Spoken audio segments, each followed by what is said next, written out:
We are recording.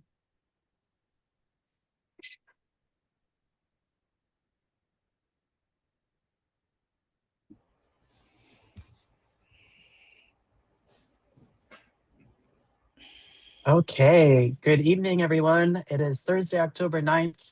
The time is 6:30 p.m. and I would like to call to order our meeting of Advisory Neighborhood Commission 2G. First up, I'm going to share our agenda for approval. Actually, Commissioner Shea, would you take the roll call before I do that? Yes. Good evening, everyone. Commissioner McCarty, are you present? Here. Commissioner Garrett? Present. Commissioner Barry? Present. Commissioner Nigro? Here. Commissioner Padro? Present. And Commissioner Shea, present. Thank you. And with that, we will call the meeting to order at 6:30 p.m. First up on our agenda is the approval of our agenda. So please give that a look. Included in this is our September meeting minutes, which are attached. And then I will go ahead, Commissioner Nigro, I linked your treasurer's report here. So I know we have September. We had some money move around for our recording secretary, Karen Yaley, and the landscaping service for the Duke Ellington Park in 2G01. And then we have this here. Anything you'd like to add? So during the discussion about the jail at 501 New York Avenue, I'll be adding a motion to request expert assistance funds.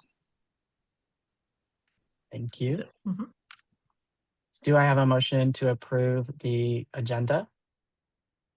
So moved. Do I have a second? I second. Any further discussion?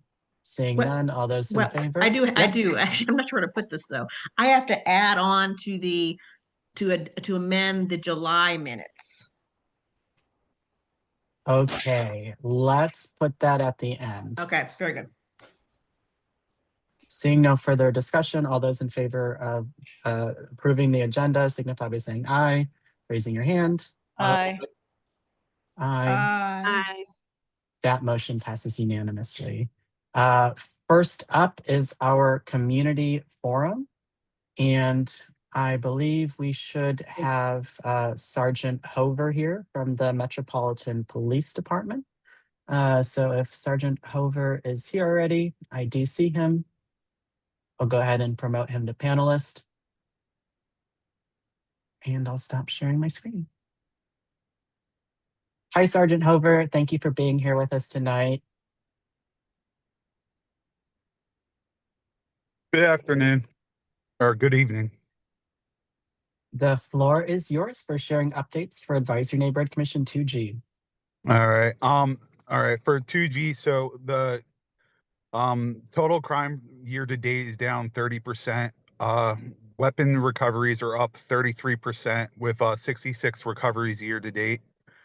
Arrests are up 60% with 405 year to date. Carrying a pistol without license arrest is up to 33 year to date. We are doing rec checks at the Banneker Rec Center and the Kennedy Rec Center with our officers. We conduct every day. We're conducting, well, Monday through Friday we conduct safe passage at Banneker High School, Seton Elementary, and Dunbar during the morning and before and after school. The commander wanted to say that the city market at O Street, we've been in contact with them. The commander had breakfast with them, informed them about bar notices, and that there will be a follow-up meeting to discuss on how to complete a bar notice with their team. Also burglary prevention tips as far as in the area to lock your doors, close your garage, any alarm systems you might have, and cameras. Plus, with the DC offers that the Camera Connect program that they'll reimburse you for any cameras. 8th and O Street, the citywide narcotics unit was notified to enhance enforcement over there. Then there was 2 arrests as far as that occurred recently that were from prior serious offenses. On September 29th, an arrest was made for an assault with a dangerous weapon for a stabbing that occurred on August 7th, 2025 on the 1100 block of 7th Street. And then there was also an arrest for a shooting that occurred on the 700 block of N Street that occurred on October 14th, 2024. Arrest was made after an arrest warrant was obtained on October 1st, 2025. And let me see if I don't have anything else for you. If there's any questions. Thank you, Sergeant. Commissioners, if you have questions, please raise your hand. Commissioner Nigro, the floor is yours. Hey, Sergeant, just two quick questions for you. So when you're doing the safe passage for Dunbar High School, and I know there's a safe passage people, and then there's your team, are you going through the alleys? They should be going through the alleys and being visible in the area. Could you remind them to go through the alleys? Yes, I'll let them know. That'd be great. And then, okay, so concerning there's all these increase in arrests, right? Higher percentage of arrests, right? For certain things, right? So my question is, and maybe you don't know this, because I was actually going to draft an email to the Department of Corrections, but you might be familiar with this because I saw Judge Janine saying on a video, all these arrests, and it was thousands now and all this. So where are all these detainees going? Because they certainly, are they going to the central cell block? Are they going to the district houses? Where are these thousands of people, all these detainees going? It is an incredible amount of arrests. Yeah. So it all depends on the charges because Yep. there are some arrests. If it's like a low level misdemeanor, they might just be released that night as far as like a citation release and just give a court date for the future. Yep. Otherwise, they get taken to central cell block, and then from there, I'm not exactly sure where they're going to be. I was just kind of curious if maybe you had some insight because it's an awful lot of people, and it's referring back to what the jail at 501 York Avenue. There's no way that all those people are going to fit if this happens in the future, but that's not your problem. Okay, thank you. Yep. Thank you, Commissioner Nigro. Commissioner Padro, the floor is yours, and then I'll call on you, Commissioner Barry. Yes, so to reiterate and reemphasize what Commissioner Nigro mentioned in terms of the alleys on the safe passage routes. In the area of 8th and Q Streets Northwest, I'm getting almost daily complaints about parents having to run the gauntlet with their kids as they're taking their children to Seton Elementary because of all of the drug use, active drug use, intravenous drug use mostly, taking place in that intersection and in the alleys along the way that all these kids are going to school. So and back. So if we could have some additional attention there, that would be helpful. I do have a commitment from Captain Porter that there's supposed to be increased visibility. We've seen some additional units deployed in the area, but I have not seen them in the safe passage hours. So if we're really trying to make the way to and from school for children at Seton, then we definitely do need to have a more significant presence, especially in that area between the 700 and 800 blocks of Q Street. Thank you.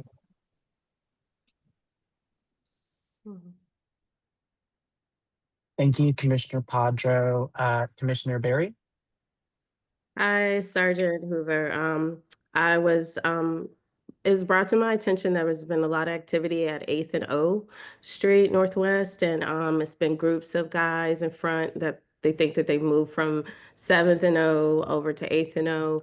And I know that there's a cruiser on 7th and O, but could we get some presence at 8th and O? A lot of the constituents have sent letters and saying that they have seen drug activity, like cash exchanging hand, whether it's on a bicycle or people, just hanging out around the area.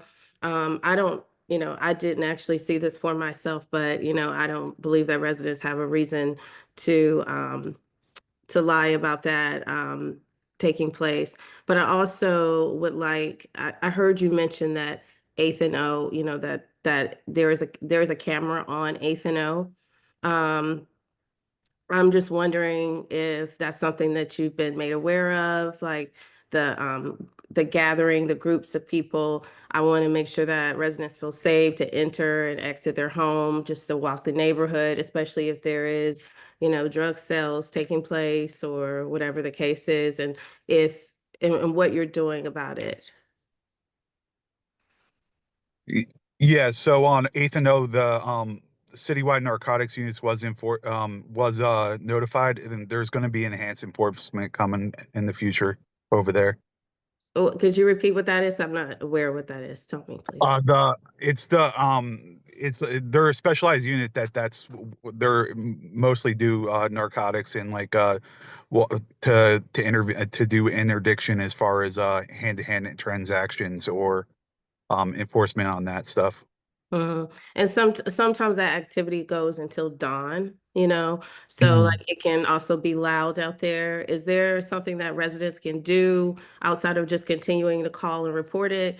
I mean, what can the cruiser on 7th and O, make a trip down 8th and O to break it up? And they have reported they have seen officers go over there and break it up for a little while, but then it's back, So I'm just asking a special request, since we know that there's activity there, that we could, put some of your presence there to cover that area, please. Yes, absolutely. We'll have I'll make sure that officers are Mhm. over there. Thank you. Thank you, Commissioner Barry. Commissioner Shea? Thank you. I just wanted to kind of echo what some of the other commissioners have said about things going on in the alley and in 2G03, where we've got like alleys between 7th Street and New Jersey Avenue, and alleys sort of along the Rhode Island towards P and N area. We're seeing a lot of kind of new drug activity in those alleys, people who are back there shooting up. We're seeing a little bit of an uptick in package theft. There's actually been a couple of arrests in our area too in the last few weeks. But if MPD could just please keep up the presence and keeping an eye on that, as we're seeing more discarded needles and things like that as well.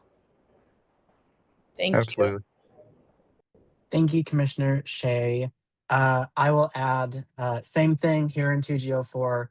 I know we all request this every meeting, but please continue to provide more foot patrol, more cruiser patrol in our alleys, especially as the federal forces, and we have a lot more other law enforcement in the area, in the district. Folks are getting pushed around and displaced, and alleys are a great place for them to tuck away and hide.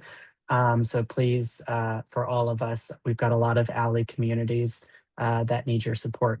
Also, very pleased to hear about the increase in weapons confiscations. We need these guns off our streets, so I really do thank you all for that, and I hope you continue to recover more and more illegal weapons and weapons without permits. Commissioner Nigro, I'll give you the floor one more time before we pop to public. So briefly, Sergeant, could you tell the commander we do not see our foot patrol that he said we were going 2G06. No one has reported back seeing the foot patrol.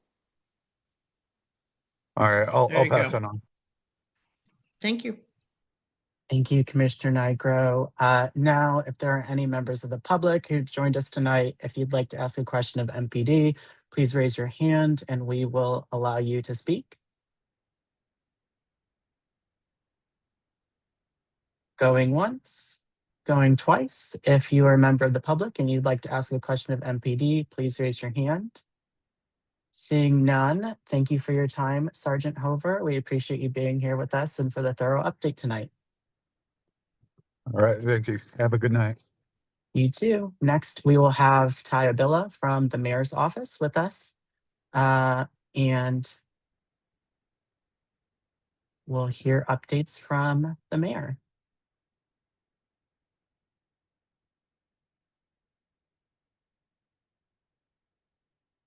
Thanks for joining us tonight, Ty. The floor is yours for your update.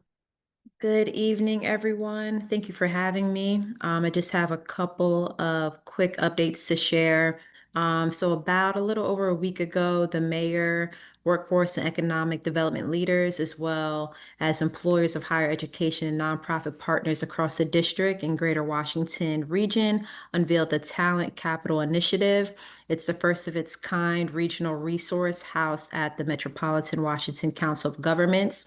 It's powered by a local tech company, and it offers free AI-driven job matching, training, reskilling, and career navigation services. I'll provide more information in the chat with a specific link to that. And then also a little over a week ago, the mayor joined Bloomberg Philanthropies, and education and healthcare partners to celebrate the new Ward 8 Advanced Technical Center and launch of the new district-wide DC Healthcare Employment Apprenticeship Link, which helps career technical education and other high school graduates gain hand-on apprenticeship in high-growth healthcare careers. I will provide more information about that via link as well. We are approaching the 30th annual 17th High Hill Race, which will take place on Tuesday, October 28th. I'll provide the link to that, but the event itself will start at 6 p.m. and the race itself will be at 9 p.m. And then also, as we can all see, the leaves are already starting to fall.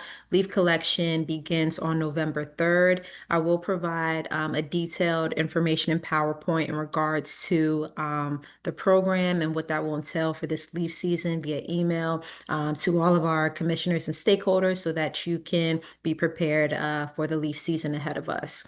And I know there were a couple of things related to 2G that has been brought to my attention, which are being addressed, such as the ongoing overgrow and overflowing trash at Carter G. Woodson Park. So working with our partners to, one, get a more kind of concrete schedule on what that looks like instead of us having to continue to reach out to DPW or one of our partners to clean it up, just to have some regular routine scheduled maintenance in regards to that park there. I know it's brought to our attention about a vehicle that has been stationed, I believe, between 5th and 6th and M Street. So also working with our partners closely in regards to that, making sure that the resident, who I believe may reside there, is receiving the services that are needed. So that is definitely on our attention, and working closely with our partners on that matter. And I would just continue to emphasize, if there are any issues, please send it to me via email. It's just a helpful way for me to properly loop in our partners so we can get some movement on any issues or concerns that you all are having. And also wanted to say I'm very excited. I do have on my calendar for the Halloween event to attend this year. It will be my first. So, I'm hopeful that it'll be a successful turnout. And that will wrap up my presentation for this evening. Thank you, Ty. Commissioner Nigro, I'll give you the floor first, followed by Commissioner Garrett and then Commissioner Padro. Hey, Ty. So you mentioned about the car. It's actually on 6th Street. 6, okay. So, but here's the thing, and I didn't realize you were tied into that because it seems like everyone else is. But the thing is, the person that is there is putting trash around the vehicle, and rats are gathering, and now the person is actually sleeping on top of the car. So it is something to witness. But there's that part, and I understand that Department of Health and all that's involved, et cetera, et cetera, et cetera, right? But the technical part is that car should be getting tickets every 2 hours, and it is not. So I want to know why it's not being ticketed. It's not moving. It's out-of-state plates. The plates are expired. For that fact, it should be removed. And I don't understand why it's not. No, I definitely understand and I appreciate the sentiments. And I believe that information I was also tied in with the email thread that I'm on. And I actually plan on canvassing the area tomorrow afternoon. So I'll also, get a visual for myself, but I did get a few photos and just work with the appropriate partners to get some movement on that matter. Well, those are my photos, right? Yes. I appreciate that. Those are my photos. I want you to check it out tonight. 'Cause tonight is where it's at night is where it's interesting. Okay. During Okay. the day, you're not seeing too much. Night, all sorts of stuff. So, and then I want to follow up with the question about the service center in Chinatown. I'm still Yes. waiting for your information because And here's my reply back to you that we haven't gotten. What makes the center a success? To me, the non-answer is that it's not a success. You can't validate it, and it's probably a big waste of money. understood. No, I appreciate the sentiments and the feedback. I'll share that with the team. Following last month's meeting, I did extend outreach to get the requested information, which I'm still waiting for. So I'll circle back on that matter and with hopes that I'll be able to provide you with some concrete data in regards to the success of the hub. Well, I bet it's not though, because if you don't have the answers after 2 months, then it's not a success, and it probably should, end, stop wasting money. I'll definitely pass along that feedback to the team. Thank you, Commissioner Nigro. Commissioner Garrett?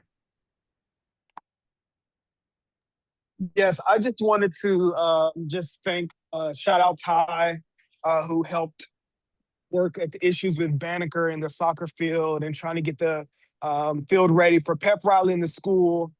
She worked very hard and went out of her way to make sure that that was done by the deadline.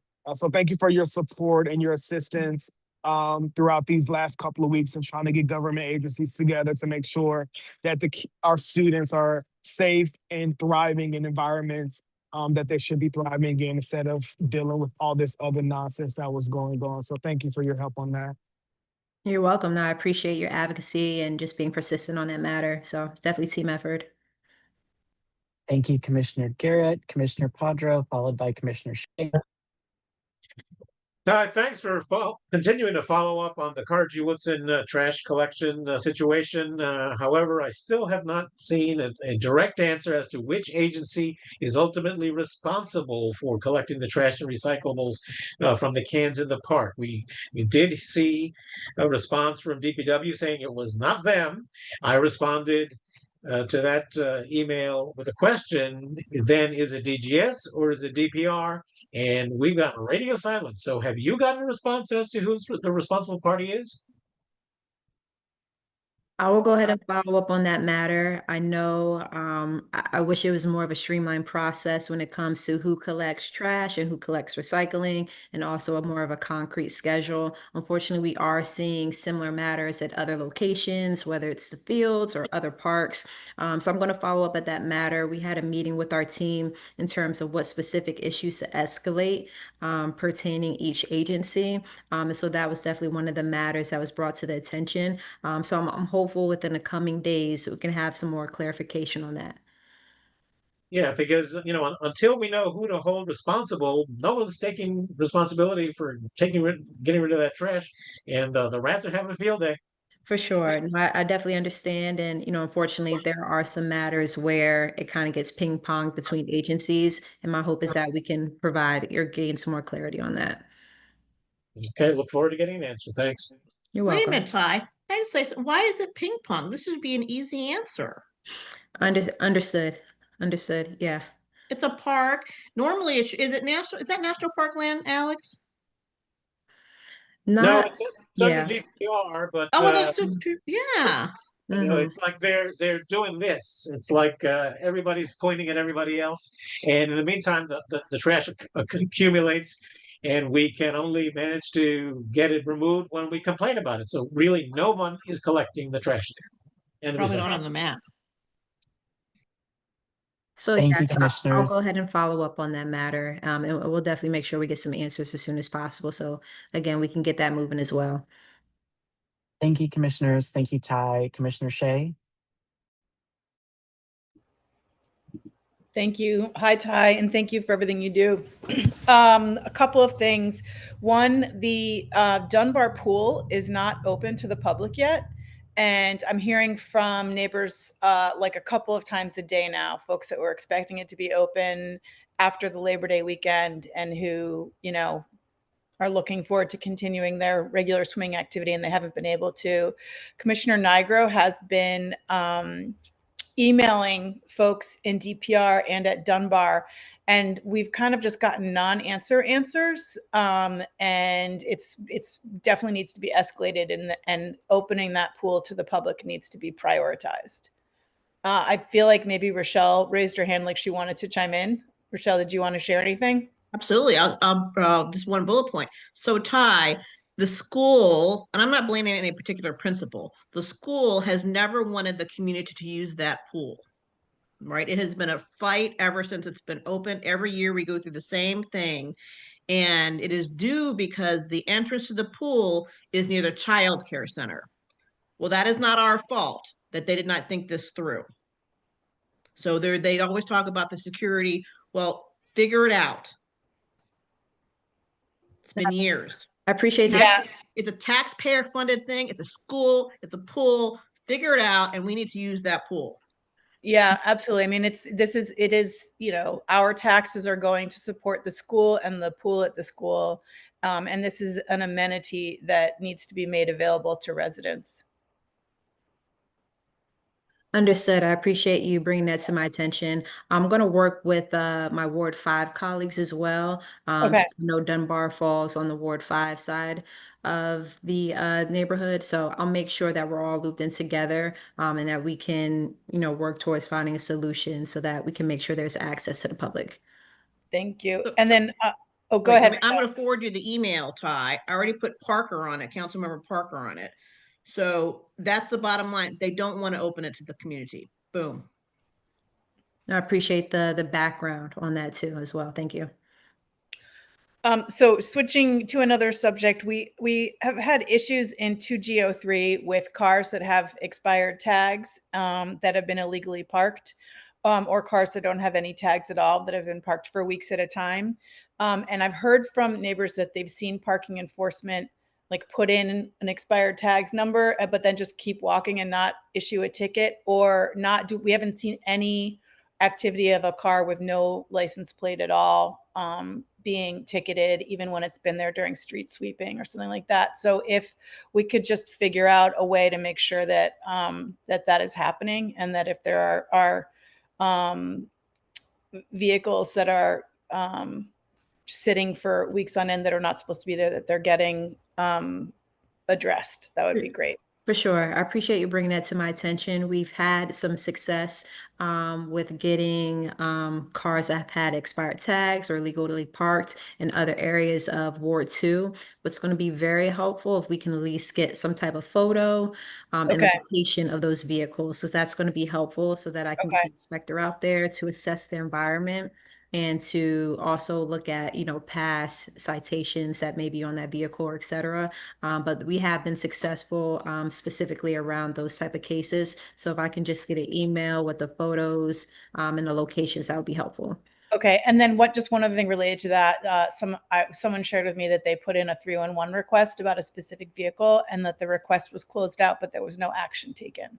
Understood. So kind of a head scratcher for them. That So I will. Yeah. Yep, anything like that, flag to me so I could do Okay. a follow-up to the appropriate person. Johnny with DPW, he is the parking enforcement personnel. So if you could just forward that information to me, I'll loop in Johnny from DPW and we'll get to working on that. Awesome. Thank you. You're welcome. Thank you, Ty. Thank you, Commissioner Shea. Commissioner Barry?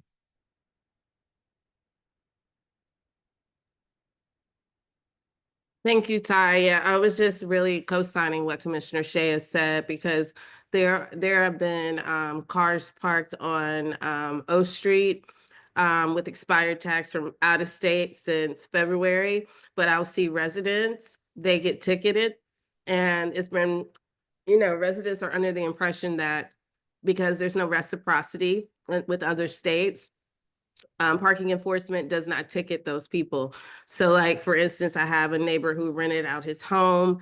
They have DC plates. They're getting ticketed for not having RPP for zone 2 at the moment. However, there's expired car tags from Arizona just sitting there, you know, on the street and nothing is happening. So that is certainly a problem. I've called 311 several times and they said they've come out, but it's quite clear that they haven't come out and the car is not being ticketed. So if we could really work with you guys to get that taken care of for residents' sake, if anything, if not for anything more, because people who live here should not just be targeted, especially when you can park a car from out of state on the street with expired tags and no residential parking.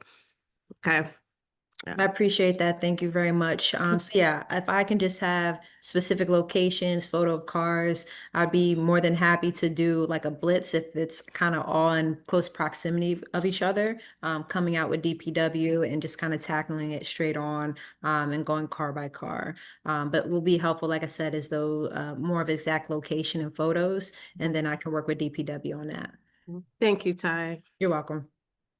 Thank you, Commissioner Padro.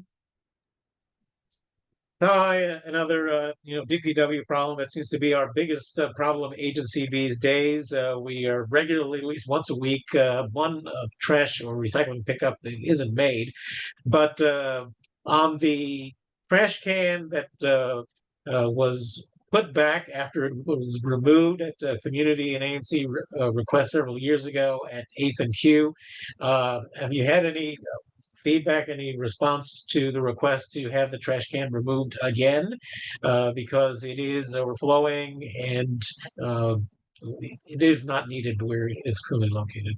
Absolutely. Nope. I do remember reaching out and touching base around that specific area, 8th and Q. I know we were eventually able to finally get the trash removed. I'll follow up in regards to the matter of actually removing the bin in itself and what that would look like. So I'll follow up on that. And I'll Thank get you. back to you. Yep. Thank you, commissioners. Now, if anybody from the public would like to ask a question of the mayor's office, please raise your virtual hand. Going once, going twice. Okay, Ty, you're off the hook. Thank you for being here with us tonight.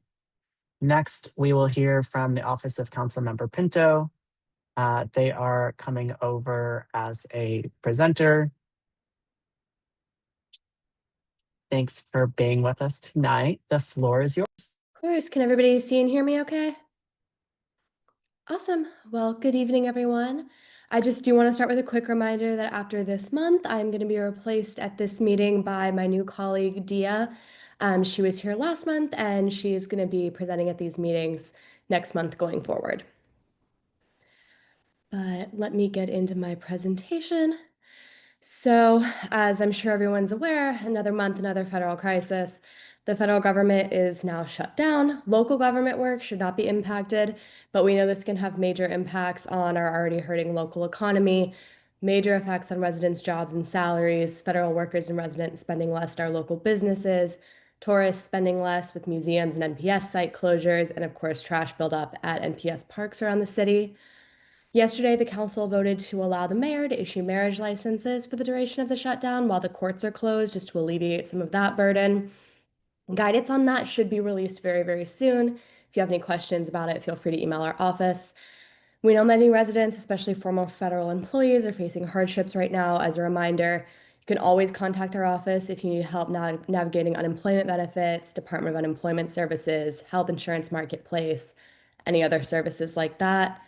Councilmember Pinto has been actively meeting with members of Congress in both chambers and from both parties to prevent the many bad bills that are attacking DC home rule and to advocate for DC amidst what feels, I'm sure to everyone, like never-ending federal attacks. For my legislative section at the council's September meeting, if you haven't heard, they voted to finalize the RFK Stadium deal and approve a 13% pay increase for local MPD officers and recruits to help with recruitment and retention challenges. There was another legislative meeting yesterday where they debated extending the juvenile curfew. After debate, that bill has been postponed until later this month at the next legislative meeting. This fall, Councilmember Pinto remains focused on improving public safety, including continued oversight of the 911 call center and the Office of Unified Communications. We also want to ensure that residents continue to have access to good paying jobs amidst all the cuts and the economic uncertainty. Coming up next Thursday, not next Thursday, this a couple Thursdays from now, the 23rd at 9:30 a.m., Councilmember Pinto will be holding a roundtable on power outage emergency planning and response and the recent PEPCO incidents in Ward 2 over the past year. She's also exploring additional public safety related hearings in the coming months. DPW leaf collection, as Ty has already talked about, begins on November 3rd. Stay tuned for the scheduled zones from DPW. It'll be similar to previous years. As a reminder, only homes with residential trash and recycling collection receive DPW leaf collection. Certain apartment buildings have to hire a private service. You can always bag leaves and submit a 3-on-1 for scheduled yard waste collection, but keep in mind that this has a 14 business day estimate for completion per the 3-on-1 website. And finally, DDOT's permanent streetery regulations are going into effect next month. If you know any restaurants with streeteries in your SMD, please speak with them to help them ensure they know what's happening. Send them our way, whatever works best. And as always, if you have any questions, shoot me an email, shoot Brian an email. We'll get back to you as soon as we possibly can. Thank you for your update, Commissioner Nigro. Since my constituents and I are all taxpayers, can you speak to the $85,000 that was spent on the flyer that recently went out from Pinto's office? And if you can't speak to it, why can't you speak to it? Yeah, so I'm happy to talk about that. Our office routinely sends out newsletters like this, so do many of the other council offices. In Councilmember Pinto's capacity as the chair of the Judiciary and Public Safety Committee, her work touches everyone in the district. And so that mailer was sent out to talk about her work in JPS. And the timing of why it was sent out to coincide with the end of the fiscal year. Thank you, Commissioner Nigro. Any other commissioners with questions, please raise your hand. Commissioner Garrett. Hi, Maggie. How are you? Just wanted to follow back with the email that a constituent sent last month. She sent a follow-up email a couple of weeks ago. I don't think she had a response. I also forwarded to Brian as well. Is there a reason why she hasn't got responded to, or did you not get the email? How can we make sure the resident gets what she needs? Yeah, I actually emailed her back today. Okay, perfect. Thank you. Thank you, Commissioner Garrett. Any other commissioners with questions? I will say, and this is more generally for the council, but also Councilmember Pinto, very alarmed at the secret meeting that took place during the debate for juvenile curfew. Councilmember Pinto was actually on the record when they passed the secret meetings law and kind of gutted our open meeting law back in the spring and said that they would never have secret meetings. But one happened just this week and we'll never know what occurred in those 20 minutes. So just please don't do it. Just don't do it. We deserve to see everything that the council does in daylight. Everything that this commission does is operating in broad daylight and on recording, and we should expect even more from our council members. No, I completely understand the sentiment. I'm happy to pass that along. Thank you. Commissioner Nigro, I'll give you the floor one more time before we head to public.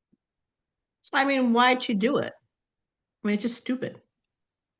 I mean, why did they do? I mean, why did they bother? Why did they go into a secret meeting? Why weren't they transparent? Council. I'm sorry. I mean, it's just for all of those members to do that, it's just dumb. You know, they talk about transparency all the time, and here's an example where they don't do it. So I am, right by Commissioner McCarty. It's shameful. Yeah, I'm happy to pass that along. Thank you, Commissioner Nigro. Will we get an answer back? Are we going to get an answer back why they did it? Why she did it? Like I said, we can't speak for the entire council. We can speak for her. In what context? Can you get an answer from her about why she agreed to do that? I can definitely ask. Okay. Okay, seeing no questions from the commissioners, we'll give the public the opportunity to ask questions of Councilmember Pinto's office. If you have a question, please raise your virtual hand and we can give you permission to speak. Going once, going twice. Thank you so much for being here. And we look forward to hearing more. Yeah, thank you guys. Next up, we have Solana Vandernat from Events DC to give us an update on the Walter E. Washington Convention Center. Solana, the floor is yours. Thank you for being here. Thank you. Hello, everyone. Good evening. My name is Solana Vandernat. I am the Senior Manager of Community Engagement for the Walter E. Washington Convention Center. I'm happy to serve as a connection point between you and Events DC. Please feel free to reach out anytime. I'll put my contact info in the chat. To stay up to date on everything happening with Events DC, from community programs to upcoming events, visit eventsdc.com, sign up for our electronic mailing list, and follow us on social media at the Events DC on Twitter, Events DC on Instagram, and Official Events DC on Facebook. I'll drop those links in the chat as well. For the month of October, the Convention Center is hosting 6 events, including the AUSA, Association of the United States Army Annual Meeting and Exposition on October 13th through the 15th, welcoming nearly 30,000 attendees. A traffic advisory was distributed as well to provide further information. And next, for Art All Night, want to say thank you to everyone who came out for Art All Night, where Events DC presented the District of Champions, the Sports Capital Experience, in partnership with the Downtown DC Bid and Shaw Main Streets. We were thrilled to welcome 6,300 attendees for a night celebrating DC's unmatched talent, passion, and champion spirit. It was a huge success. Thank you, and we will see you again next year. Regarding upcoming events, starting today through Sunday, Events DC, in partnership with Union Market District, is hosting Race the District, a high-energy go-kart experience powered by K1 Speed. The fun continues Saturday night with a live block party featuring Louie the Child. Next, Because They're Funny, DC Comedy Festival returns October 10th through the 12th at the Wharf. Named one of USA Today's 10 best live events of 2024, it celebrates multicultural voices and comedy and rising stand-up talent. And lastly, we are offering our final free public art tour of the year on November 12th at the Convention Center. Space is limited, so sign up early on eventsdc.com. I'll include I'll include the links in the chat where you can find more information and register or purchase tickets for these events. Thank you for letting me join this call. Please let me know if you have any questions. Thank you, Solana. Commissioner Nigro, if any other commissioners have questions, please raise your hand. Hey, Solana, thanks for the information. So it seems like the commissioners citywide were blasted this afternoon by the auditor's office. And can you speak to this in terms of the $78.7 million that apparently Events DC owes the district general fund? Or how did that happen? Or yeah, well, thank you for that question. Events DC leadership is taking the appropriate steps in response to the report. what are those steps? They're working on that. I don't have that information on me. Are they going to repay the general fund? I'm sure they'll make the appropriate steps, as I said, to respond to that report. Okay, when will we find that out? They're working on it. You know, as we all know, that news just dropped, so yep, they are on it. Alrighty. Thank you. And good job on the Arts All Night. Good job. That was fantastic. Oh, thank you. I'm glad you liked it. It was a good time. Thank you, Commissioner Nigro. Any other questions from commissioners? Seeing none, we'll give the public an opportunity. Public, if you're on the other side and you would like to ask a question of Events DC and Solana, please raise your virtual hand. Going once, going twice. Thank you for your time, Solana. Thank you. Have a good night. You too. Thanks. Next up on our agenda, do any commissioners have any updates that they'd like to share with the community? Please raise your hand. Commissioner Berry. Hi, everyone. So I am having office hours on October 22nd from 6 p.m. to 8 p.m. So just look out for that flyer. What that means is that I'll be on Zoom, or if you, you know, in that time period, you have something that you want to address or deal with, that is the time that you can do that directly with me, and it will be virtual. Okay. So that'll be coming out soon. Just look out for that. And I hope people actually attend and we can accomplish some things. Thank you. Thank you. Thank you, Commissioner Barry. Commissioner Shea, followed by Commissioner Podge. Thank you. Hi, everyone. Warner Street is having their famous Halloween block party again this year. I dropped the flyer, a JPEG of the flyer, in to the chat for the meeting earlier. It's taking place on Halloween from 5 p.m. to 10 p.m. at Warner Street, which is a very cute, wonderful one block street between New Jersey Avenue and 5th Street Northwest, and between Q Street and R Street Northwest. Everyone is welcome.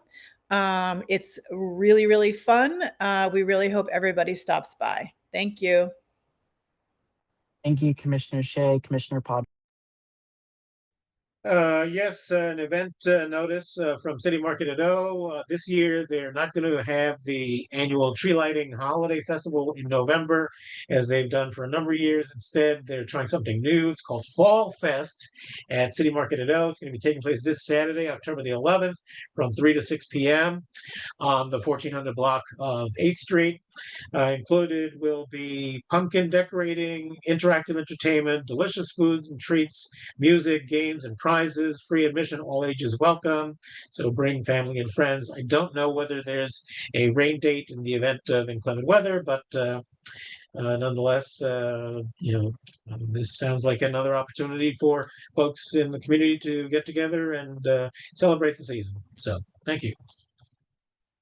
Thank you, Commissioner Padro. Commissioner Shea, did you have anything else, or did you just not lower your hand? I'm going to go with the I latter. did not lower my hand. I'm doing it right now. Sorry. No worries. Seeing no other updates from commissioners, are there any folks on the public side that have an update for the community? Commissioner Garrett, I'll let you go. Thank you, Commissioner McCarty. I just wanted to, before we got into the community, if we're going straight into the community, I just wanted to introduce my guest for the community session, if that was okay, and then he could go to go ahead and speak about the 7th Street space that he has been passed by. Yes, please do. And we need to keep public updates to 2 minutes. So if we could keep it brief, we have a busy business agenda to get to after this. Yes, he's aware. All right, so this is for the space on 7th Street, right beside Angel's Liquor Store. DENPED has, I don't know if awarded is the right term, but is a blighted property. DENPED has given Ian, which is the owner of Sandlot, a 2-year lease on this land until DENPED figure out the long-term viability of this. So we invited Ian tonight, or I invite Ian tonight to discuss his vision, and just for him to kind of give background of how this came to be. So Ian, the 2 minutes is yours. All right. Good evening, everyone. And thank you, Commissioner Garrett, for that. And just for some clarification, DENPED has not awarded or submitted us that access to that lot just yet. What we have done throughout the region, I represent a business called Sweet Nation. We are a design and development firm, and we program and activate in vacant lots and blighted and abandoned properties across the region. We beautify them with corporate partners, and then we turn them back over to the community. Sandlot is one of our projects that we've launched in 2019. We have quite a few in the area. Georgetown used to be an old gas station across from the Four Seasons Hotel. We activated that lot for 4 years in partnership with East Bank and Anthony Lanier until he was able to go vertical with his development, which is happening right now. For this particular lot, in partnership with DENPED, where we've had some conversations and some discussions, we've worked on ways to create a unique experience with this blighted lot, and we're looking to basically activate some type of arts component that will grade the current site, provide a mural on that wall on the Angel's Liquor Store, and then program and operate that with community organizations and businesses. And just for further clarification, on the other side of that liquor store is a mural by Ania Khan that was a secondary mural that we created back in 2013 with the Heineken Mural Project. And we worked with Commissioner Pedro and then Vincent Gray, mayor, to bring that mural to life. So we activate all across the city with arts and culture, but now we apply that to real estate. So that's what our current thoughts and ideas are for that particular lot. So just wanted to bring that to everyone's attention, and hopefully we'll be able to program and activate in partnership with you and others in the neighborhood. Thank you. Thank you. Are you able to drop, if you're able to take questions offline, are you able to drop your contact information in the chat so folks can reach out to you? Absolutely. Absolutely. Thank you. So for folks here who have questions, he's going to drop his information in the chat. And of course, I know Commissioner Garrett has been pretty active on this, so continue to reach out to him as well if you have any questions about this project. Commissioner Nigro? So Commissioner McCarty, there's something in the comments that's kind of, I would say would be critical. It's interesting. So Parker says, I just noticed that, and I can address that as well. That space has been activated. We activated the CVS on 7th in Florida. That site has been vacant for a couple of years. Howard University owns the property. We actually received funding from Howard University to bring that site back online. We have a valid active certificate of occupancy. We do events and programs. Cleveland Elementary School is actually doing their Christmas tree lot as a fundraiser at the end of November. We actually did the Cleveland Elementary School block party. Nike and Jordan will be doing a community program. So we activate that space pretty frequently, and you can see our schedule of events on our website, sandlotdc.com, and then just apply for the Sandlot Uptown location. So we're pretty active, and it's a usable space. Alexander Pedro actually used it for Art All Night with Shaw Main Street. So I'll put my information in the chat. Feel free to call, email, text. I'm easily accessible and always available. And quickly before you go, can you mention the reason why it's talk about for a quick second on why it's not an ongoing thing because of the permit and also the moratorium with the licenses as the reason why you're operating it the way it is versus other Sandlot? Yeah, so just for clarification purposes, Sandlot, we're not a bar or a restaurant. That's not what our intent is. We repurpose vacant real estate, blighted and dilapidated or underutilized real estate, and we improve those real estate so that people can have access to a facility at little or no cost. So that's our intent is not to operate like a restaurant. As you can imagine, restaurants are struggling right now to remain open, and a lot of that is because it's very expensive to operate a business such as all of the locations that we've had 8 locations to date in the DC region, not including our Tyson's Corner location at the borough. We really focus and program on getting the corporate funding and sometimes city grant funding to actively program these spaces. And the intent is for everyone to know that it's there to be used. So that's really the key component. And if there's anyone that needs further detail or clarification, again, I can provide my information and share that out to you guys. Thank you. Helps. That does. And so thank you so much for your time this evening. We are now going to go ahead and move into our business meeting. First up on the agenda is going to be Seton Elementary School Modernization Project. Commissioner Padro, you mentioned that their PTO would be here to present. If you're here to present, please raise your hand so I can pull you over.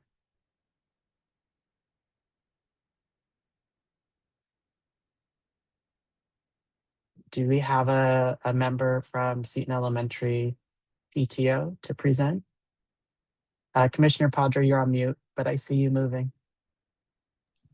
Sorry, I don't see the PTO president here who I expected to be present, but I can certainly, share with the commission and the public the position on the upcoming modernization for Seton Elementary School and the request for a letter of support and hopefully someone will join us. Certainly they may have been here earlier and were not able to stay long enough for the presentation. So the Seton Elementary School PTO would like to get the commission support for their position on several aspects of the proposed modernization project for the school. And I've shared with the commission a link to the website on the modernization, which I will put into the chat after I'm finished with these remarks.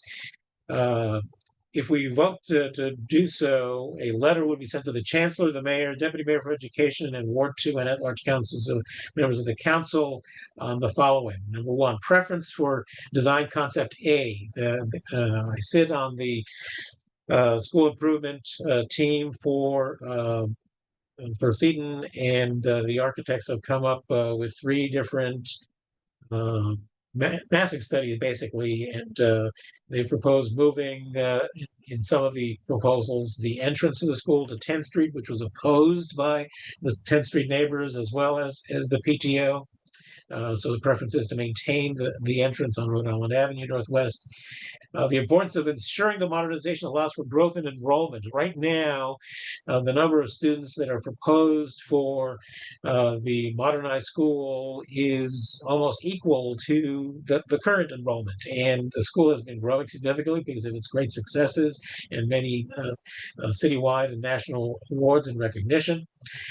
So we want to make sure, and the PTO wants to make sure that there is the opportunity to enhance the enrollment, not just continue it at its current level. The importance of providing an equal number of classrooms for all grades. Right now, they have a decreasing number of classrooms for the higher grades at the school, which doesn't make any sense. We're building a new middle school, which would presumably increase the popularity of Seton as a feeder school to the middle school. So it doesn't make sense to do not have the same number of students proposed in the upper grades. And then lastly, there's a preference for natural grass on the soccer field rather than artificial turf. This is one of the biggest objections that constituents as well as parents have raised. The proposal by DCPS to use a standard artificial turf was absolutely opposed by those parties. So I support the PTO on these issues. I'm sorry to see that we don't have a representative from the school to say that these are their wishes, but after discussion, I'll make a motion related to the letter that's been requested. Thank you, Commissioner Padro. Commissioners, any questions for discussion?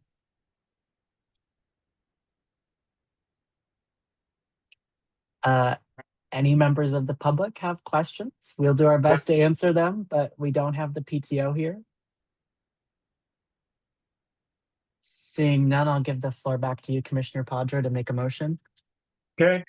I move that Advisory Neighborhood Commission 2G send a letter to the Chancellor, the Mayor, the Deputy Mayor for Education, and Ward 2 and at-large council members of the Council of the District of Columbia on the 4 issues that have been raised by the parent-teacher organization for Seton Elementary School related to the Seton modernization.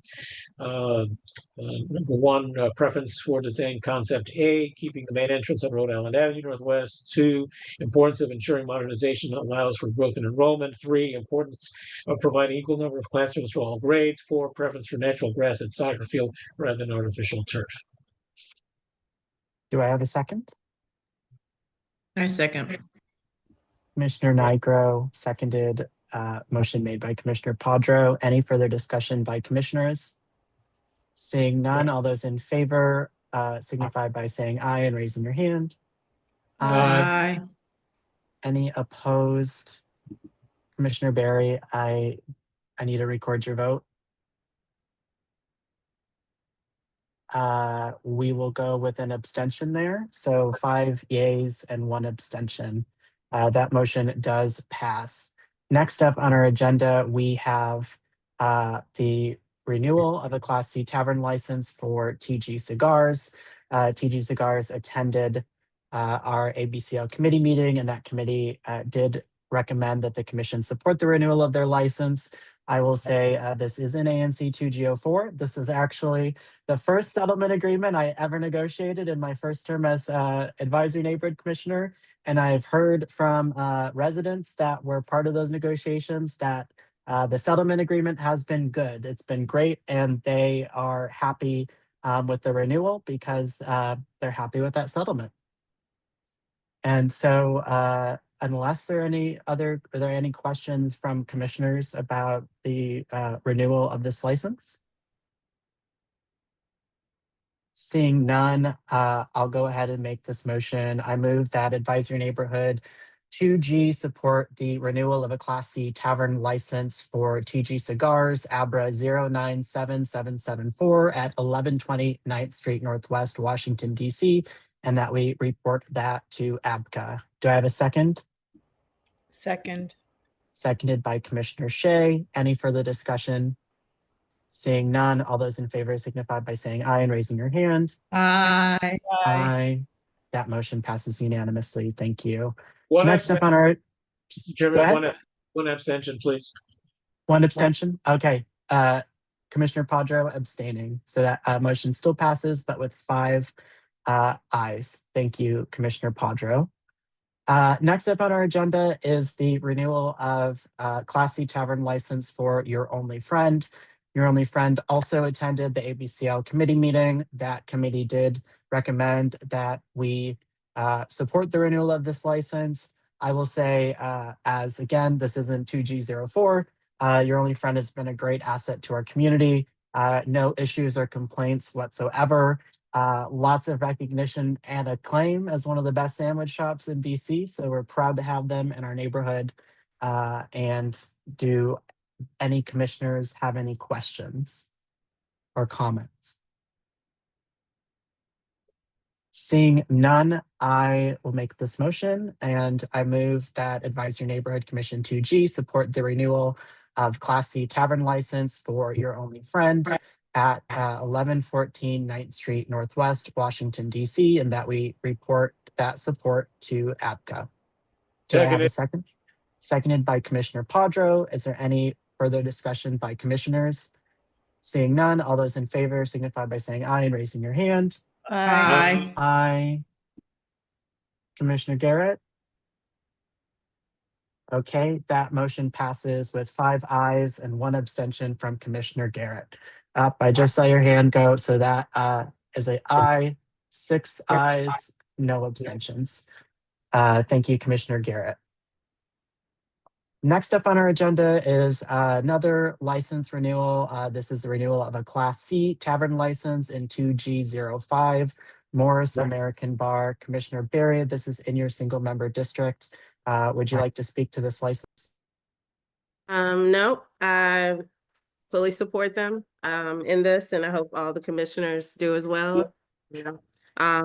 So does anyone have anything to say about them? They seem to be, yeah. Yeah. Any questions from commissioners? Seeing none, Commissioner Berry, the floor is yours to make a motion. Yeah, I move that ANC 2G support the renewal of Class C tavern license for Morris American Bar located at 1027th Street Northwest. Do I have a second? Seconded. Any further discussion from commissioners? Seeing none, all those raise your hand and signify by saying aye. Aye. Aye. Aye. That motion passes unanimously. Thank you, commissioners. Next up on our agenda is Flirt Cocktail Bar and Social Lounge. This is the renewal of a Class C tavern license located in 2G06. Commissioner Nigro, the floor is yours. Why, yes. Is anyone from Flirt here? Benny? Anyone? Because I'm going to recommend that we protest this. So let me share my screen. Okay. I sent you all it. Okay, so I reached out to Sarah at ABCA this week and about their violations. thing. So you can see right here. So the furthest away that manager failed to carry a license, that was in 2024 in September. And then last December, operated outside of approved hours. They got $1,000 fine for that.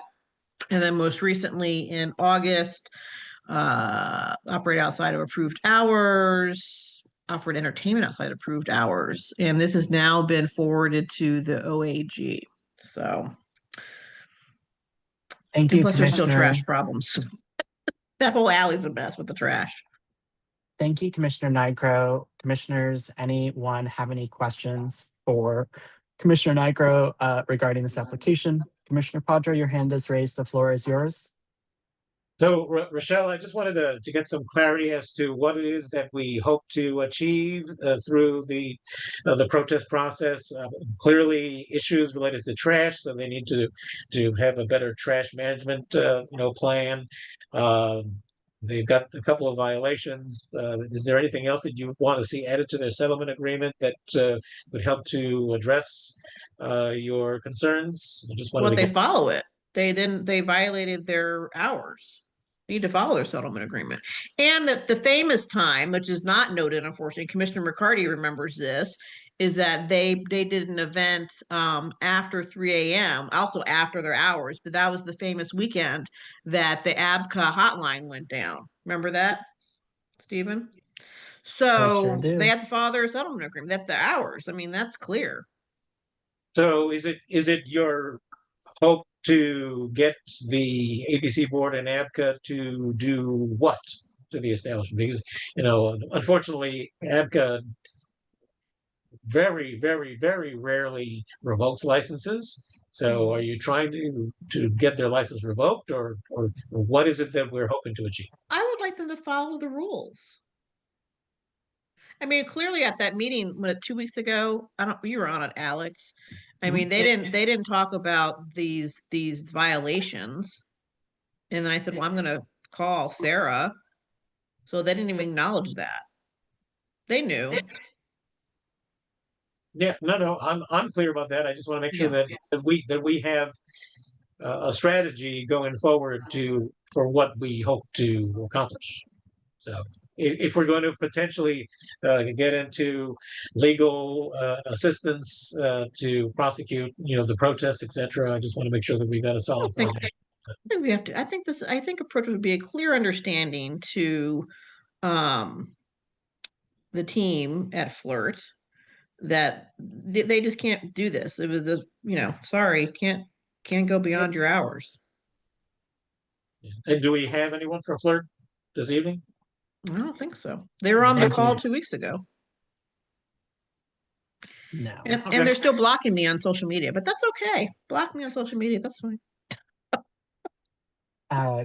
Thank you, Commissioner Padre. Thank you, Commissioner Nigro. Any other comments or questions from commissioners? Seeing none.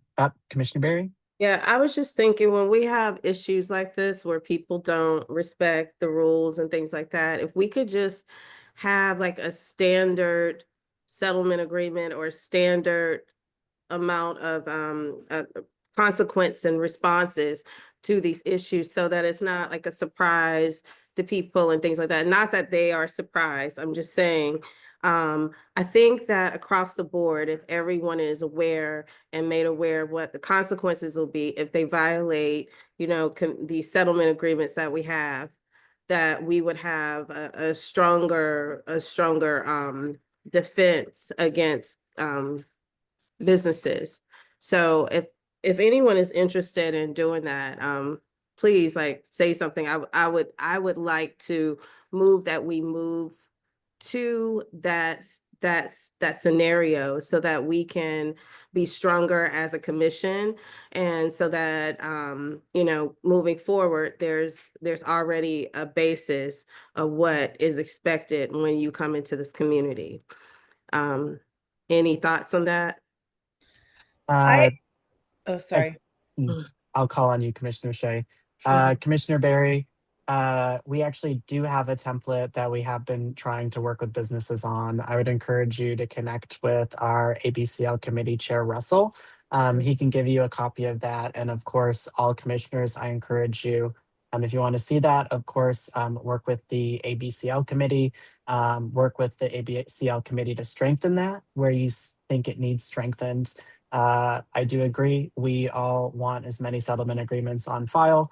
The flip side of that, though, is settlement agreements are the extent of our powers with these licenses, because ABCA is the enforcing agency, and ABCA is woefully inconsistent in their enforcement, which is unfortunately oftentimes the negative impact that our community members feel when these businesses violate their settlement agreements.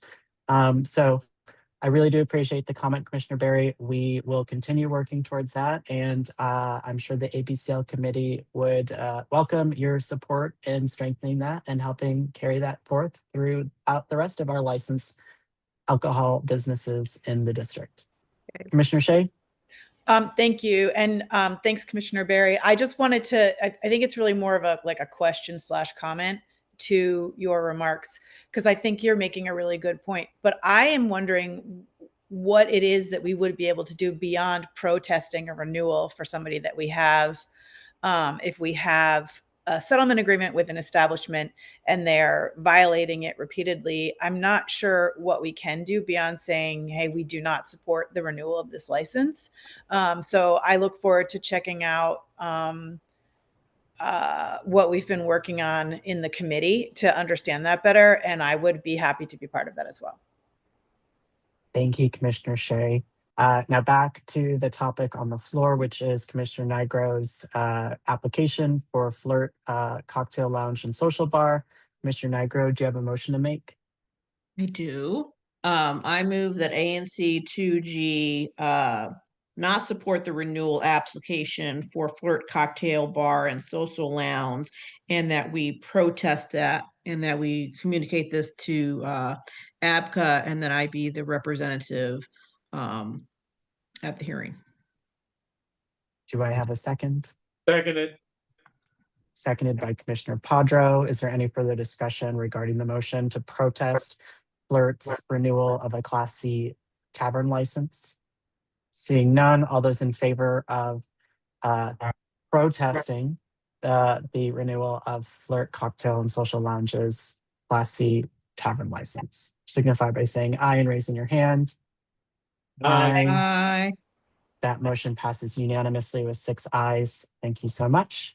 Thank Next you. up on our agenda, Commissioner Nigro, I'm going to keep you on the virtual dais, and We're already we are here. going to discuss the public space permit application number 473843 for 501 New York Avenue. Okay, so again, it's weird. I will not go down the 501, the jail at 501 New York Avenue rabbit hole. So what we're talking about tonight, and this is going to be the third month we're talking about it, but it's very important, is that we are objecting to the public space construction application for the Department of General Services at 501 New York Avenue. Commissioner McCarty and I attended the hearing a couple weeks ago, and we spoke right to it. We spoke about our objections, and we feel that there actually should not have been a hearing because we had 2 objections in our review, and we were dismissed. I think that's the proper word for it. If you made Stephen, where they're told they're going to get back to me. But the committee had many, many questions about the curb cuts and the sidewalk and the trees. And so it was not a home run for the Department of General Services by any means. They were unprepared for the questions from the committee. And so the committee actually tabled it. So this is significant. But why we are here tonight is that they actually opened the portal for Commissioner McCarty and I for 2G and then 2G06 to actually review it again, which we will. And we will say the word objection again. So that's why we're here tonight. And I have a whole new motion. Go ahead. Do you have anything, Mr. Commissioner McCarty? I will just further everything Commissioner Nigro said. We were both at that public space committee meeting. And I mean, the applicant DGS simply just keeps moving the goalposts on this one for themselves and expecting this commission to chase them around. They were literally submitting new files regarding their application 24 hours before. Commissioner Nigro and I were very clear with the Public Space Committee that that's unacceptable and does not allow this commission to fully weigh the impact of their design and their application, and is simply unconscionable, and is not a way for this commission to be able to provide meaningful great weight in the process. And the bullet point with this that people need to understand is, because we objected 2 times in both of our reviews that the hearing, they should not have gone to a hearing, is that if your public space permit does not get approved, guess what? You don't get your fence, right? No permit, no fence, no curb cut, potentially no jail. Won't go that far, but it is a significant delay, and they were clearly, there was a pause at the end. They did not expect it to be tabled, and we currently, with Commissioner McCarty and I, we are being not responded to by the Public Space Committee Secretary. They have stopped responding to us, and the video and the transcript of this hearing has yet to be released. Because what's significant at the end, Commissioner McCarty and I are talking about this, and the chair said, when I asked him point blank, well, there's 2 objections to this, why are we here? And he said, he said, I'm going to have to get back with you.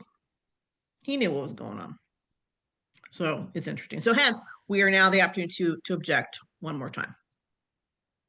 Should I do Thank you, Commissioner Nigro. Any other questions regarding this public space application? Yes, this is not deja vu. This will be the 3rd vote we've taken on the same application, but the issue and objections have not changed. Yep. All right, should I do my motion? Seeing no questions from commissioners, go ahead, Commissioner Nigro. Okay. I move that ANC 2G formally oppose the Department of General Services Public Space Construction Permit application for 501 New York Avenue Northwest, the central cell block facility for the Department of Corrections. The application includes proposed curb cut modifications on New York Avenue and L Street, as well as the installation of perimeter fencing. ANC 2G opposes the application for the following reasons: objection of the curb cuts, violation of public space regulations. The proposed vehicle layout violates 18 DCMR 2405.2C, which prohibits standing or parking within 40 feet of intersecting curb lines or within 25 feet on the far side of a one-way street. Additionally, the parking configuration appears to encroach into public space, further violating 2405.2C, which prohibits standing or parking within 5 feet of an alley or driveway. Objection of the fence, historic preservation oversight. The fencing proposal must be reviewed by the Historic Preservation Review Board, as the site lies within the Mount Vernon Square Historic District. The design and placement of the fencing must be evaluated on the context of historic character and preservation standards. Objection of the parking plan. The parking plan was not made available to ANC reviewers prior to the public hearing on September 25th, undermining transparency and informed review. The new plans will not fit all the cars needed for the central cell block. Objection to improper advancement to hearing. Per Public Space Committee rules, the application with 2 formal objections from reviewers should not advance to a hearing. Both ANC 2G and Single Member District 2G06 submitted objections, yet the application proceeded in violation of this procedural safeguard. Furthermore, there has been insufficient discussion regarding the impact on sidewalks and existing trees, issues previously flagged by the committee. With these objections, ANC 2G recommends that the application be denied. Do I have a second? Seconded. Seconded by Commissioner Padro. Any further discussion by commissioners? Seeing none, all those in favor signify by saying aye and raising your hand. Aye. Aye. Commissioner Garrett? That is 6 ayes. The motion passes unanimously. Thank you, Commissioner Nigro. Next up, Wait, we we have to have talk about the motion for the potential legal money. Sorry, go ahead, Commissioner Nigro. So Commissioner McCarty and I discussed this, and actually the Office of Office of OANC is aware also that the violations by the Public Space Committee is firstly absurd. And we are thinking it won't take much legal action, basically maybe an email. This is a big maybe, but I'll be asking for the Office of OANC for the expert legal funds. Because they're clearly not listening to Commissioner McCarty and myself, right? How many emails have we sent? So maybe an email from a lawyer might help. So I'm going to move that ANC 2G request funds from the expert assistance fund from the Office of Advisory Neighborhood Commissions for concerns with the Public Space Committee for 501 New York Avenue Northwest. Do I have a seconded by Commissioner Padro? Is there any further discussion from commissioners? Seeing none, all those in favor, raise your hand and signify by saying aye. Aye. That motion passes unanimously. Thank you all. Now, next up on our agenda is another public space application. This is application number 479526 at 631 P Street Northwest. This is an ANC 2G03, which is Commissioner Shea's single member district. I will let Commissioner Shea tee this up while I bring over the presenter, Rich McPhillips. Thank you so much. Thanks, everybody. And thanks, Rich, for being here to talk about this today. So at the previous, our most recent ANC meeting before this, I think it was then, sorry, some discussion came up about concerns at the area of 7th Street and P Street and Marion. So from 7th over to Marion on P Street. We've also had a couple of community safety walks with the police commander over the last several months. And residents who have specifically asked that the fence perimeter at the to be developed site at 631 P Street, that be enhanced and be moved closer to the sidewalk and be of a height that people wouldn't be able to climb over it. And so this is the developer has worked on a permit to make that request. And because it is not a standard height of fence, the Public Space Committee asked that we discuss it in the ANC meeting and vote to approve or not approve the request for the permit. And I will hand it over to Rich McPhillips now. You're on mute. Thank you, Commissioner.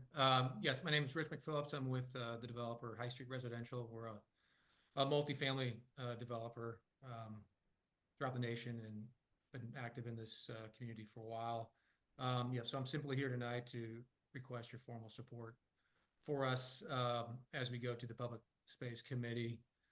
As the Commissioner mentioned, we basically are getting denied, or we've gotten approval to build a 42-inch height fence, but of course we know that that's not too high. So we're asking for simply extending our perimeter fence, which is about 6 feet, into that public space. So basically from our property into the public space to the back of the sidewalk along P Street. This would wrap around the existing bus stop. The bus stop would remain there and remain in use. So that's really all we're asking for this evening, and we fully support doing the work and covering the costs to do this. Thank you, Mr. McPhillips. Commissioner Nigro. Well, gosh, Rich, I feel like we've talked about this forever about this fence. So, but I have a question. Wait, you're saying that you want it a certain height, you want it higher, and the public space can say it's too high?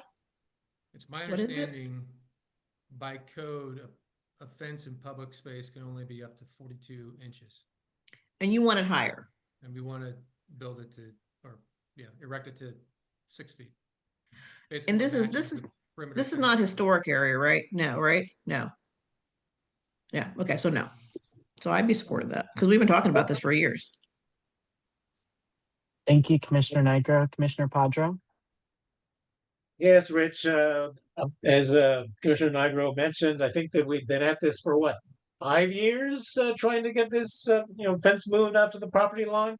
And we've had at various points, folks from DDOT say, no problem, just get us a permit application and we'll approve it. Now all of a sudden they want to make a fuss about it. MPD has opined, unofficially. Hopefully they'll opine officially in support of the 6-foot fence that is needed in order to try to better maintain public safety on that particular block that's had so many challenges over such a long time. So it's not in a historic district. There's no reason why they can't grant this, and I'm hopeful that this commission will support your public space application at the 72-inch height for the fence. Thank you, Commissioner Padro. Is there any other discussion or questions from commissioners? Commissioner Shea? Thank you. And I just wanted to thank Commissioner Padro for bringing up MPD. I failed to mention that earlier. The commander has actually spoken with Rich and myself and has shared that he does believe that this fence will sort of enhance security and help us in this area. Thank you, Commissioner Shea. Any other questions or comments from commissioners? Seeing none, Commissioner Shea, the floor is yours to make a motion. Thank you very much. I move that ANC 2G votes to support PSC permit application number 479526 at 631 P Street Northwest. Do I have a second? A second. Friendly amendment Yes. that we specifically state that we report this to the Public Space Committee and the Director of DDOT. Accepted. Friendly amendment accepted. Thank you. Motion was made by Commissioner Shea, seconded by Commissioner Nigro. Any further discussion from commissioners? Seeing none, all those in support of the motion, please signify by saying aye and raising your hand. Aye. That motion passes with 6 yeas, and that is unanimous. Thank you, Mr. McPhillips, for sharing with us this evening. So happy. Thank you. Let's go. Yay. Our final business topic for the evening is 1000 S Street Northwest. These are HPRB recommendations for the project. They have already spoken with the HPRB at their last committee meeting, and HPRB granted us the opportunity to weigh in one final time on this HPRB application. I do see the architect here, Tanika Felder. So Tanika, I am going to promote you to panelist. I actually see 2 versions of you, so we'll see which one works. But if you have anything new to share with regards to the project, I do know there were some changes that were presented to the Zoning and Historic Preservation Committee for the commission as well. So if there are any of those you'd like to highlight before the commission, we'll give you that opportunity to do that. And Commissioner Nigro is going to time you for 7 minutes. But you do not need to take 7 minutes if you don't need the full time. Okay.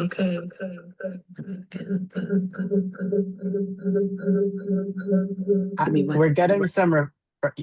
There you go. Give me 1 second.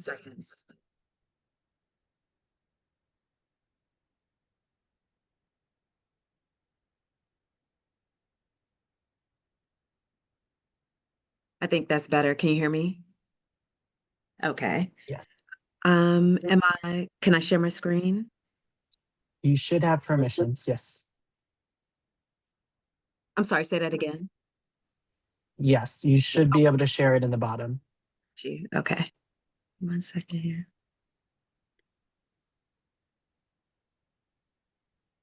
Okay, I'm just going to briefly go over the presentation that we had with HPRB. We met with them or presented before them at their September 25th hearing. And what I wanted to do was just to briefly go over what we're doing. So, of course, this is 1000 S Street Northwest. This was an existing 2-story row home with a basement. The first floor was previously used as like a grocery store or a corner market. The upper floor was residential. As you can see from this photo here, the existing building has severe structural damage, so it was approved for a raise back in January 2025. So we are here. We went before the Historic Preservation Review Board, and we've been working with them on the concept design for the new building. Just going to skip ahead a little bit here. This is the existing and the proposed site plan. So what we're doing is proposing to raise the building down to the existing foundations and utilize the existing footprint of the building to create a 2-family flat. These are existing photos of the property. And we had just included some examples of buildings that we looked at along with HPRB just for the design of the new building, some of which were like mansard roofs, dormer windows, the use of brick, the use of 2/1 windows. Let me see what else. We talked about rooftop decks as well, and just showing the precedence of rooftop decks in the neighborhood. There's a couple here on Westminster Street that are 2-level rooftop decks, and it's very prominent within this community to have rooftop decks as well. Going to skip to the exterior elevation. So these were the proposed exterior elevations that we initially presented to HPRB. Again, we have been working with staff closely to be able to come up with these designs. We have the mansard roof for the new 3rd floor structure that you see here. We are utilizing the 2/1 windows with the dormer as well. We have a mainly brick facade all the way around on all sides, and also just a couple of entrances that go into the main entry. This is off of S Street, this first one to the left, where we would utilize metal, a steel stoop and railings and steps, which are common for the stoop and steps that are in the area. So some of the comments that we received, and I'm going to skip to the 3-dimensional version of it. Some of the comments that we received is that HPRB overall was, like the design, but they wanted us to look at the scale of the mansard roof and also the proportions of the windows. We actually had a gradation of the proportion of the windows where, for instance, on the first floor, the windows were 7 feet high. On the second floor, they were 6 feet high. And on the new 3rd floor, they were 5 feet 5 or 5 feet 5 high. So we did have that. Again, you see brick all the way around the building. One of the things that we did was we took the 3rd floor addition. It's only a partial 3rd floor addition, and it's moved up to the front part of the footprint of the building. So that's why this is the shape that you see of the building here. Another comment that we had from them was just in utilizing with the rooftop decks, just making sure that that you can't, it won't be visible from the street, especially along 10th Street and S Street as well. So we are working on a few modifications to that with HPRB so that we can present back before them at the end of the month. And we also came up, based off of those recommendations as well, we also came up with another version of the project where instead of doing the mansard roof, we are utilizing all brick, still the same footprint for the new 3rd floor. Oh, one of the other things that as a condition is that our building will not exceed 5 feet in height from the adjacent building. So we're able to comply with that, and that's no problem. But this was another version that we're reviewing with HPRB as well, where instead of doing the mansard roof, we're doing a full brick facade all the way around, still utilizing the windows and things that they recommended, but also like all of the windows will have brick soldier courses and concrete window sills. The rooftop deck is able to be hidden more because with this configuration, we have a parapet that will come up 30 inches high. And so we will be able to hide the rooftop deck. We actually got rid of the secondary entrance for the second unit that will be on the second floor. Instead of it being on the exposed side, then we're going to just do a secondary entrance. And it's just for egress, a second means of egress from the rear so that you don't, it's not as prominent on the side of 10th Street. And so, yeah, again, we're working with HPRB on these two options and hoping to be able to get a final approval so that we can move forward with developing the actual construction documents for permitting so that the existing building can be raised and then the new building erected. Thank you, Tanika, for the presentation. I know we have heard from you and worked with you quite a bit through this process, so we appreciate you continuously taking our feedback and the feedback of HPRB. And with that, I'm going to open the floor for commissioners. If you have any questions on the presentation, again, this is for HPRB. And Commissioner Nigro, you will have the floor first, followed by Commissioner Padro. This is a comment because this is the famous demolition by neglect case, if I recall.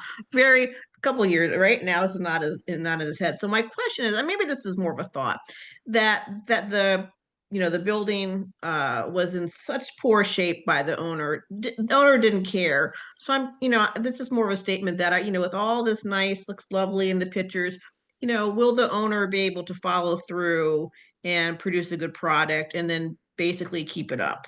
Because the owner did not bother to keep up the previous home at all.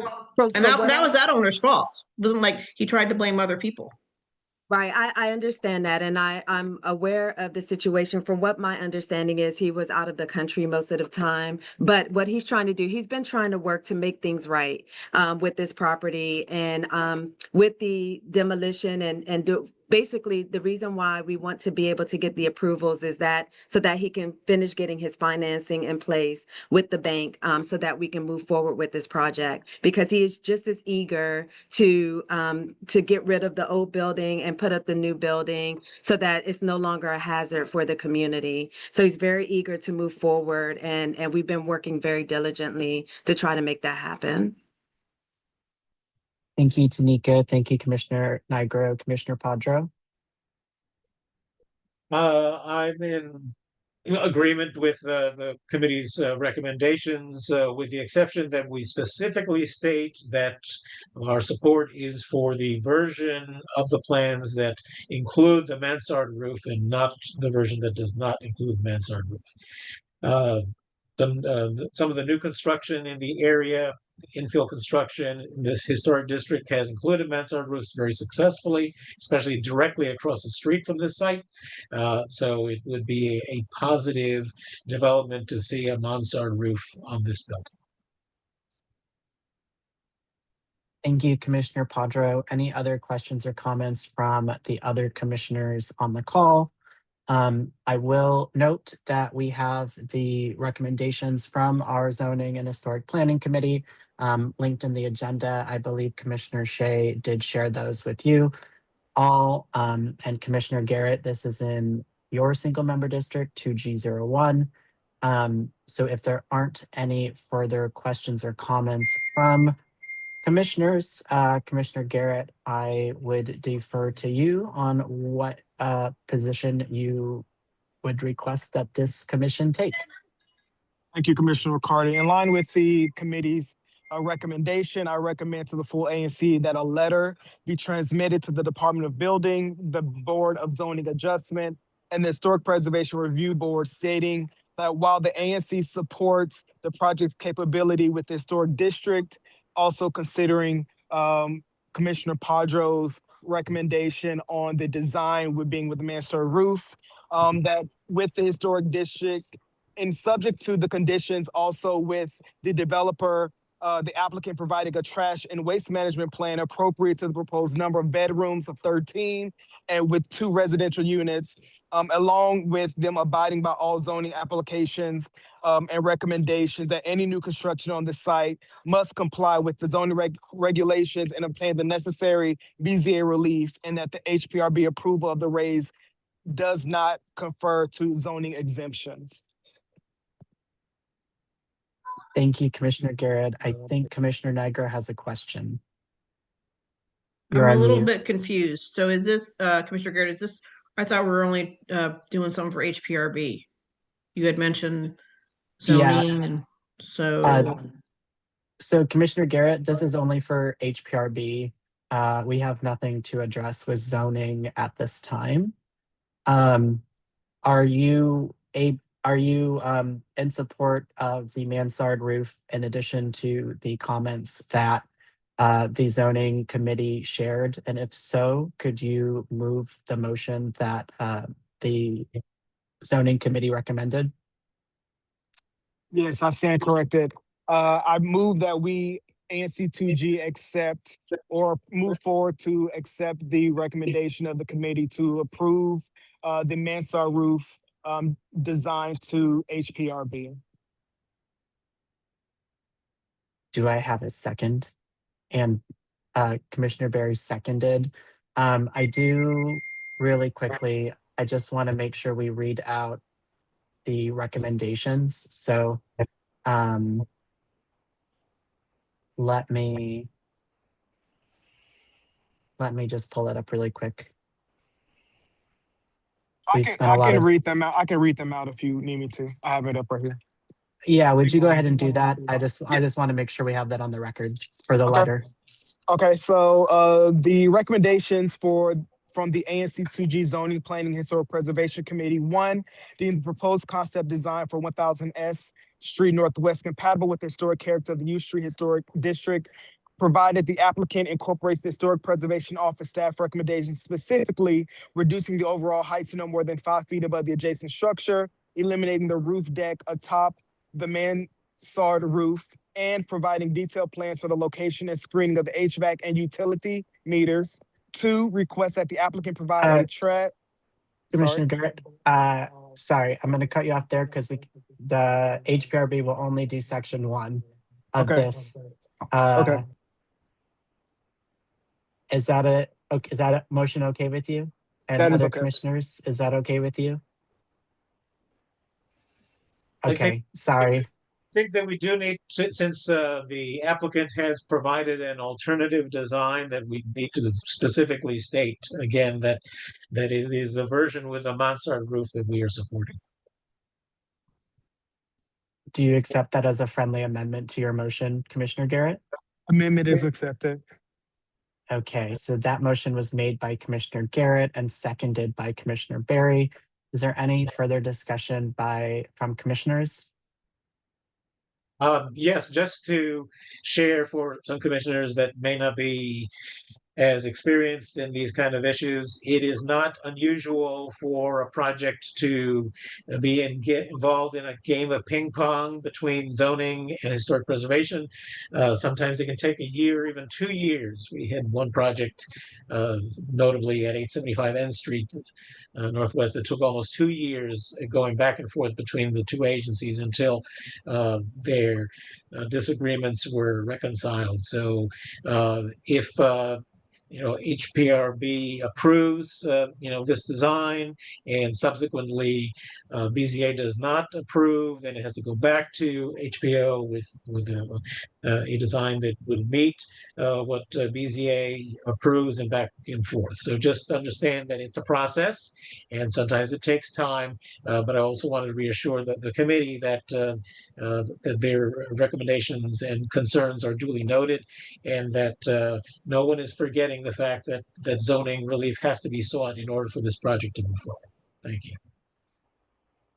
Thank you, Commissioner Padro. So again, the motion on the floor is to support the most recent design concept that does include the mansard roof and express that support to the Historic Preservation Review Board. Motion was made by Commissioner Garrett and seconded by Commissioner Barry. Are there any further questions or comments from commissioners?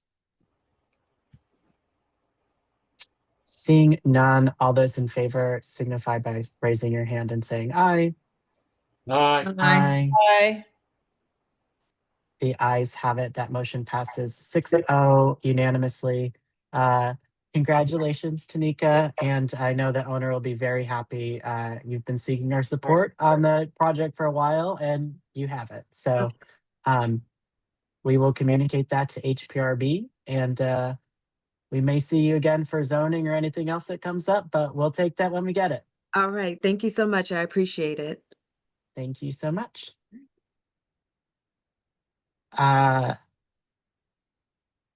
Let's see what's next on our agenda. That is the last business item on our agenda. Are there any other items for the good of the commission that commissioners would like to raise before we adjourn? Commissioner Nigro? I have to do that quick change of the minutes or addendum type thing. Hold on 1 second. Where did it go? While Okay. she's looking that up, I'm going to plug the Warner Street Halloween party again for everybody. Please don't forget. It's really fun. Halloween night, 5 to 10 p.m. Thank you, Commissioner Shea. Okay. You got it up? Yep. And so this is because of with the beautification project in Howard's area, and right now they're auditing a lot. So it was recommended that when we did the motion, I just have to add something to the minutes about the date and to the type of what we actually did with that, what was done with that money. So just to state, and Karen, note this, that there's a modification to the July minutes for the beautification projects, and the minutes need to note that the project took place on September 13th, 2025, and the work included design work, plans, and labor. To add that to that section about the beautification project. Do I have a second? Second. Motion made by Commissioner Nigro to update the July meeting minutes, seconded by Commissioner Shea. Is there any further comments or question from commissioners? Question, I just wanted to make sure that that does not affect the motion. It just reflects discussion. Affects the paragraph. That has to be added to that. Yeah, but I mean, what it's being added to is not the motion. It's just being added to the narrative. Well, I showed Dawn. She said just to add that. I showed her the paragraph in the minutes. No, So. I hear you, but what I'm saying is that we can't change an action that was taken. We can only add information. Correct. We're just adding information. That's right. Okay. That's Yeah. what I want to make sure. Yes. Thank you, commissioners. Any further questions or comments? Seeing none, that motion was moved by Commissioner Nigro, seconded by Commissioner Shea. All those in favor signify by saying aye and raising your hand. Aye. Aye. That motion passes unanimously. Thank you, Commissioner Nigro. Are there any other comments for the good of the commission, Commissioner Padro? Yeah, I just wanted to make sure that when we approved the September minutes as part of our Consent agenda? consent agenda, yes, thank you.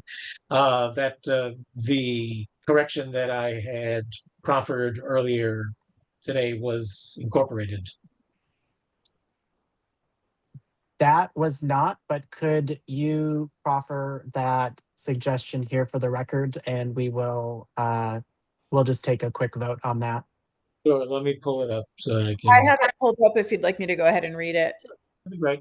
Okay. In the section of the T Street Task Force, the following sentence should be reworded. The task force has been responsible for improved lighting on 7th Street and the repainting in front of the Wells Fargo Bank. It would be more accurate to have this read as the task force has been responsible for improved lighting on 7th Street and the removal of parking on the east side of the 1900 block of 7th Street Northwest. Yeah, and just so if anyone is unclear, the painting that was being referred to was the striping on the pavement that helps to eliminate the parking on that side of the street. So that was the reason for the correction. Thank you, commissioners. So we will make sure that correction is included in the approved minutes. Any further, Commissioner Barry? My question was to anyone who can answer this really. How did we find out about the secret council meetings, or are they not secret, they're just closed? Is that what it is? And where do we find out about those meetings? So they, I mean, we don't always know when they happen. The only reason we knew that this past one happened was because they kicked everybody out of the council meeting. So usually they're completely in public and they kicked everybody out. So because they kicked everybody out and there were reporters reporting on it, they reported, hey, they kicked everybody out and had a secret meeting. Otherwise, that's really our best shot ever going forward of knowing is if, they're having a public meeting and kick people out. But it's my understanding with the changes they made into the open meetings law in the spring that they can convene whenever they'd like to discuss business without notifying the public. Okay, and there's no record or no way for us to look at it or check it? Okay, got it. Not to my knowledge. Okay. Maybe this is just an idea. Maybe a person could try FOIA-ing it, but I don't know. That's just a thought. Yeah. And I will proffer that it does sound like the commission is very interested in the topic. And so if a commissioner would like to prepare and present a resolution suggesting changes to the open meetings law that were changed by the council in the spring, I'd encourage you to consider that and present one before the commission at our November meeting. Okay, thank you. My pleasure. With that being said, last on our list is our information agenda. And that is simply to remind everybody that our next ANC meeting will be at 6:30 p.m. on Thursday, November 13th, 2025, held via Zoom. Again, that's Thursday, November 13th at 6:30 p.m. held via Zoom, always the second Thursday of the month. And without any further comment, the time is 8:22 p.m. this Thursday, the 9th of October, 2025, and I would entertain a motion to adjourn. Moved. Do I have a second? Second. Second. Seconded by Commissioner Nigro. All those in favor of adjournment signify by saying aye. Aye. Aye. That motion passes unanimously. Thank you guys so much. Really appreciate you. We got through a lot of business and we did it with speed and efficiency. So I appreciate all of you and look forward to our November ANC meeting. Thank you. Thank you. Happy Thanks, Halloween. Bye, everyone. See you at the block party. That's right.